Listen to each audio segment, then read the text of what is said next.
সুন্দরগঞ্জে বাংলাদেশ ইসলামী ছাত্র শিবিরের কর্মী সম্মেলন অনুষ্ঠিত। বিস্তারিত থাকছে গাইবান্ধার সুন্দরগঞ্জ থেকে আহসান হাবিব শেখের প্রতিবেদনে।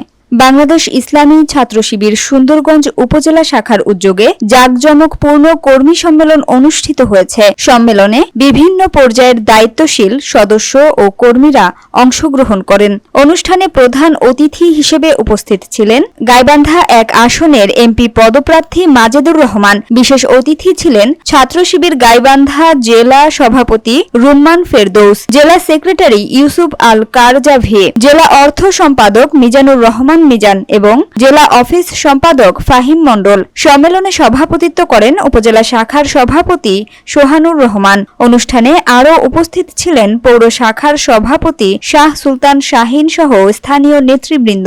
বক্তারা বলেন, দেশপ্রেম, আদর্শিক চেতনা ও কর্মী বান্ধব পরিবেশে গড়ে ওঠা যুব সমাজই ভবিষ্যৎ দেশকে নেতৃত্ব দেবে। তারা ইসলামী আন্দোলনের অগ্রভাগ থেকে সমাজ পরিবর্তনের শপথ নেয়। অনুষ্ঠান শেষে দোয়া ও মোনাজাতের মাধ্যমে সম্মেলনের সমাপ্তি ঘোষণা করা হয়।